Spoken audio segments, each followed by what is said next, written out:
Guys आज हम आ चुके हैं लाल किला दिल्ली का रेड फोर्ट। यहाँ से आपको जस्ट एंटर करना है। एंटर करने के बाद ये है टिकट घर। यहाँ से हमने लिया टिकट आपको इंडियन पर्सन है उसके लिए 50 रुपये है। फॉरेनर आउट ऑफ कंट्री से जो लोग आते हैं उनके लिए टिकट का प्राइस अलग होता है। अभी हम आ चुके हैं किले के अंदर। जस्ट ये जो आपको साइड में जगह दिखाई दे रही है, मुग़ल काल में यहाँ पे पानी भरा होता था और क्रोकोडाइल्स होते थे। यहाँ पे जहाँ पे ये जिस रास्ते से हम अभी गुज़र रहे हैं, ये रास्ता लकड़ी का हुआ करता था। सुबह इसको सीधा कर दिया जाता था और शाम को इसको बंद कर दिया जाता था। लकड़ी के रास्ते को हटा लिया जाता था। ये जो आपको दिखाई दे रहा है सामने, यहाँ से फ्लैग होस्टिंग होती है। लकड़ी के रास्ते को हटाने का पीछे जो मकसद था वो ये था ताकि दुश्मन पीछे से आक्रमण ना कर सके, और साइडों में जो वो पानी भरा होता था उनमें क्रोकोडाइल्स होते थे। ये किले के अंदर अभी हम आ चुके हैं। किले के अंदर एक मार्केट लगती है। इस मार्केट का नाम है छत्ता बाज़ार। ये एशिया के अंदर पहली मार्केट है जो एक छत के साथ शुरू हुई थी, वरना जहाँ भी मार्केट शुरू होती थी वो ओपन होती थी, इसलिए इस मार्केट का नाम है छत्ता बाज़ार। इस मार्केट में सोने के बर्तन, चांदी के बर्तन और सोने चांदी के आभूषण जो गहने होते हैं वो मिला करते थे। इस मार्केट को इसलिए बनाया गया था ताकि जो किले की रॉयल औरतें हैं, जो किले की रॉयल लेडीज़ होती थी, उनको शॉपिंग के लिए बाहर ना जाना पड़े।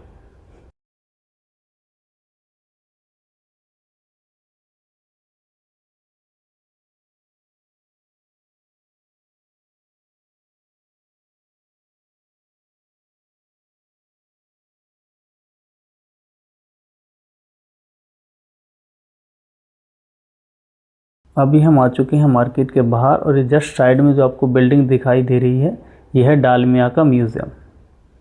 ये एक प्राइवेट म्यूज़ियम है। इसको सरकार ने डालमिया ग्रुप को लीज़ पर दिया हुआ है। ये सामने जो आपको वाइट बिल्डिंग दिखाई दे रही है, इसको कहते हैं नौबत खाना, या इसको नक्कार खाना भी कहते हैं। यहाँ पर ये एंट्री पॉइंट पर बना हुआ होता है किले में। जब भी राजा एंटर करता था तो यहाँ पर डंका बजाया जाता था ताकि किले में रहने वाले लोगों को ये पता चल सके कि राजा एंटर करने वाला है। नौबत खाने के जस्ट पीछे पड़ता है दीवाने आम। दीवाने आम के अंदर जो लोग थे वो अपनी ग्रीवेंसेस लेकर आते थे, अपनी शिकायतें लेकर आते थे राजा के पास। जो भी उस समय का राजा होता था वो उनकी शिकायतें सुनता था और उनका सोल्यूशन करता था।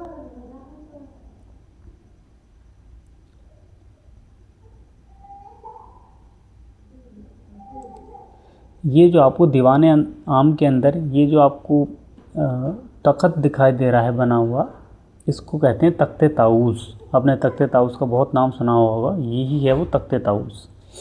यहाँ पे मुग़ल एम्परर्स जो थे वो बैठ और लोगों की ग्रीवेंसेस और लोगों की शिकायतों को सुना करते थे। दीवाने आम के जस्ट पीछे ये पड़ता है रंग महल। रंग महल के अंदर किले की जो रॉयल लेडीज़ थी वो रहा करती थी, और ये सारा पानी से भरा होता था ताकि ये एरिया ठंडा रह सके। इस किले का एक्चुअली नाम था किला-ए मुबारक, लेकिन ये किला एक लाल पत्थर से बना होता, लाल स्टोन से बना हुआ था, इसलिए लोगों ने इसको कहना स्टार्ट कर दिया लाल किला, लाल किला। अब इसको कहते हैं लाल किला। ये जो आपको जस्ट साइड में दिखाई दे रही है वाइट बिल्डिंग, ये है मोती मस्जिद। शाहजहाँ ने इसको अपने पर्सनल यूज़ के लिए बनवाया था। और ये मोती मस्जिद के अंदर जो आपको दरवाज़ा दिखाई दे रहा है, ये कॉपर प्लेटेड है। ये लकड़ी के ऊपर कॉपर की प्लेट लगाई हुई है दरवाजे में, और ये उसी टाइम का दरवाज़ा है।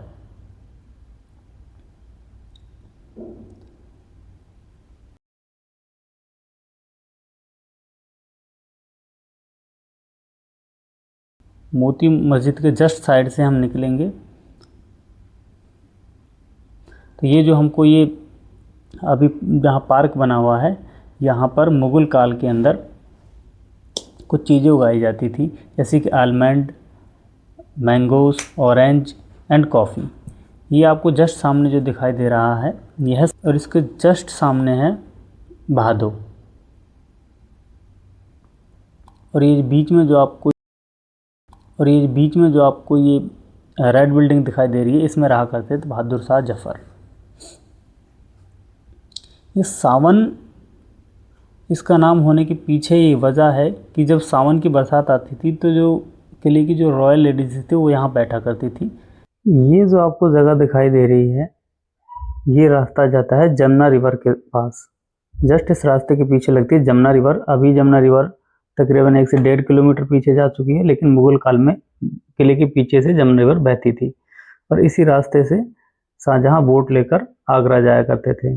जब ब्रिटिश आर्मी किले के बहुत करीब आ गई थी तो बहादुर शाह जफ़र इसी रास्ते से बोट लेकर निकले थे ब्रिटिश आर्मी से बचने के लिए। अभी हमने ले लिया डालमिया म्यूजियम का टिकट और यहाँ टिकट मिलता है 100 रुपीज़ का। अभी हम जा रहे हैं म्यूजियम में ऊपर, तब आपको दिखाएंगे म्यूजियम का नज़ारा। यहाँ से यहाँ एंटर करने के लिए 2 रास्ते हैं, ये वाला बंद है, ये वाला चालू है।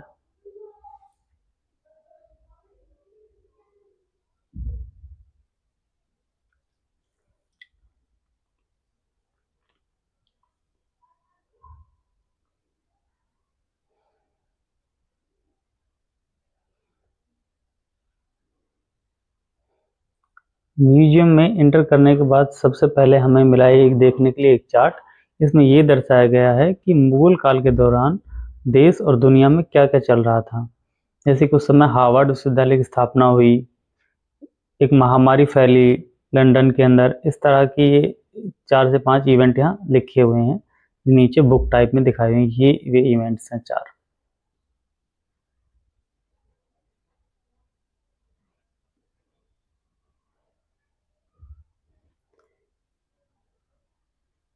ये जो आपको 3D पेंटिंग दिख रही है, ये लाल किले को दर्शाती है। ये लाल किले के पीछे एक जमुना रिवर बह रही है और ये 3D पेंटिंग के माध्यम से लाल किले को दर्शाया हुआ है।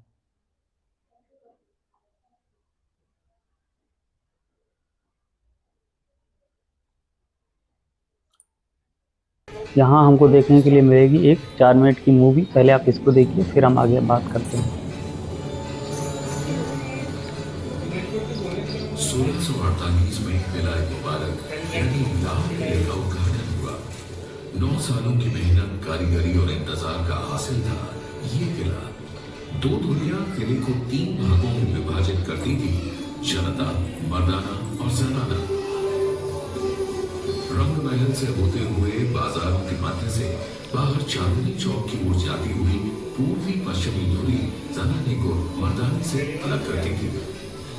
उत्तरी दक्षिणी धुरी और पूर्वी पश्चिमी धुरी दीवाने आम में एक दूसरे को परस्पर विभाजित करती थी। उत्तरी दक्षिणी धुरी शाही भवनों को सार्वजनिक स्थानों से अलग भी करती थी। कहा जाता है कि किले में शाही घराने के लिए कई बाजार थे। इनमें से सबसे आलीशान था छत्ता बाजार।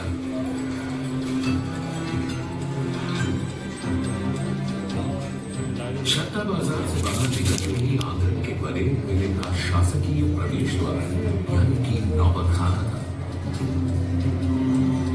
नौबत खाना से होते हुए दीवाने आम के दरबार में प्रवेश किया जाता था। यह वह दरबार था जहाँ प्रजा शहंशाह से मिल सकती थी। शासकीय समारोह और त्योहार भी यहाँ मनाए जाते थे। दीवाने आम से आगे किले के सभी हिस्सों में शाही परिवार के अलावा किसी का भी प्रवेश वर्जित था। बाग, प्रशासनिक भवन, निवास और मनोरंजन के कक्ष, इन सब में शाही घराने के ही लोग जा सकते थे। दीवाने आम के ठीक पीछे रंग महल था। यहाँ शहंशाह और शाही परिवार नृत्य और संगीत की महफिलों का आनंद लेते थे।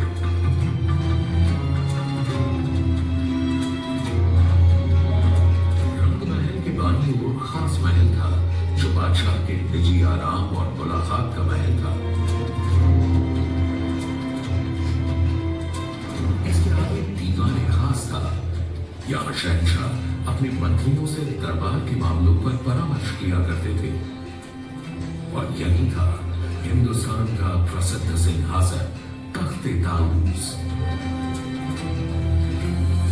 सिंहासन के छत पर 2 मोर पक्षियों के बीच चढ़ा था दुनिया का सबसे नायाब हीरा और तख्त ताऊस की शान कोहिनूर।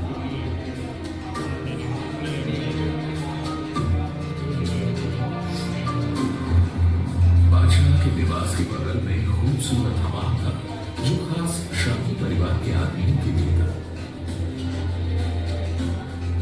पूरे लाल किले के खूबसूरत भवनों में और साथ ही हयात बख्श बाग, मेहताब बाग, सावन भादो और मुमताज महल में यमुना का बेहतरीन पानी नहर बहिश्त या स्वर्ग की धारा में बहता था। 200 वर्षों तक लाहौर किले ने कई आक्रमणों का सामना किया।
मूवी ख़त्म होने के बाद हमें मुग़ल काल के कुछ बर्तन दिखाई दिए।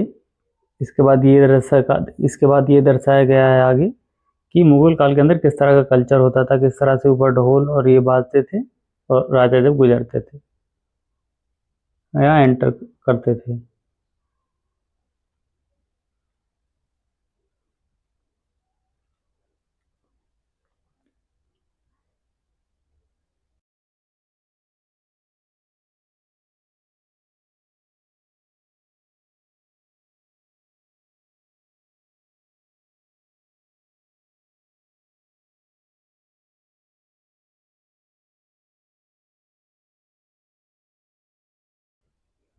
इसके बाद मुग़ल बादशाहों के जो बागान थे लाल किले के अंदर, उसके अंदर क्या-क्या उगाया जाता था? आम, कॉफ़ी, रोज़, आलमंड, ऑरेंज, ये चीज़ें यहाँ पे उगाई जाती थी। ये यहाँ पे एक दिखाया गया है। ये जो व्हाइट मार्बल दिख रहा है, आप जो बटन दिख रही है ब्लैक, इसको प्रेस करके इस व्हाइट मार्बल में जब सूंघते हो तो उस समय जो राजा महाराजा, जो शाहजहाँ जो थे, वो जड़ी बूटी और जिन फ्लावर्स का इस्तेमाल करते थे, उनको आप उनकी खुशबू आप इस मार्बल को सूंघकर महसूस कर सकते हो उस बटन को दबाने के बाद।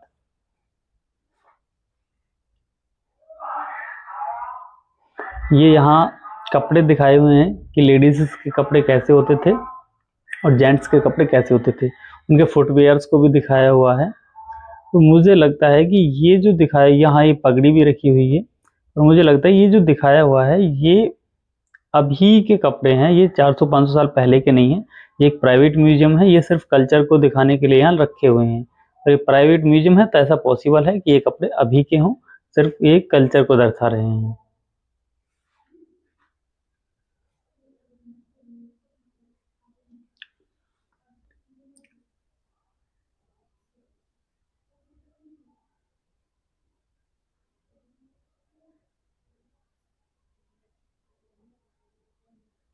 इसके बाद ये एक ट्री बनाया हुआ है कि शाहजहाँ से लेकर और जहांगीर तक एक ट्री बनाया हुआ है कि कब कब किस राजा ने लाल किले पर राज किया है। एक ट्री के माध्यम से समझाया हुआ है। इसमें शुरुआत होती है शाहजहाँ से, क्योंकि लाल किला शाहजहाँ ने बनवाया था और हम बात कर रहे हैं लाल किले की। और आखिर में इसमें जो सबसे आखिर राजा थे वो थे बहादुर शाह जफर।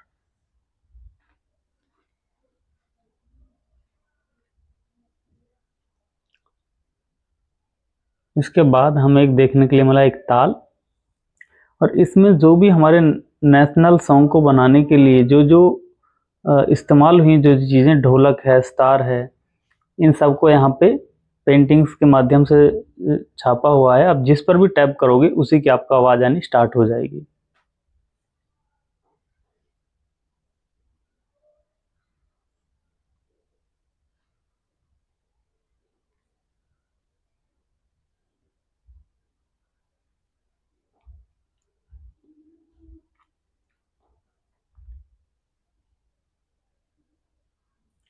ये अभी हम एंटर कर चुके हैं शीश महल में। इसको कहते हैं शीश महल। एक्चुअली शीश महल नहीं है, लेकिन इसको शीश महल कहते हैं। यहाँ पे बहुत सारे अशोक चक्र बने हुए हैं और ये इस बात का सूचक है कि हमारे देश को आज़ाद कराने में कितने सैकड़ों, कितने हज़ारों, लाखों आर्मी ऑफिसर्स ने अपनी कुर्बानी दी, कितने लोगों ने अपने सर कटाए। आप उनको गिन नहीं सकते, ये इस बात का सूचक है। और रिफ्लेक्शन में आप उनको गिन नहीं सकते हैं।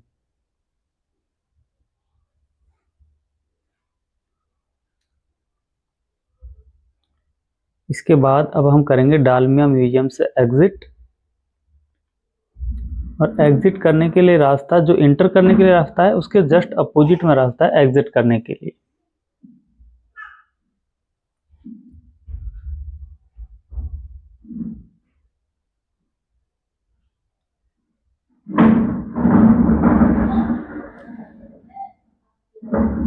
और अभी हम कर चुके हैं डालमिया म्यूजियम से एग्जिट, और बाहर से डालमिया म्यूजियम कुछ इस तरह का दिखता है। मिलते हैं किसी नेक्स्ट वीडियो में। Thank you for watching.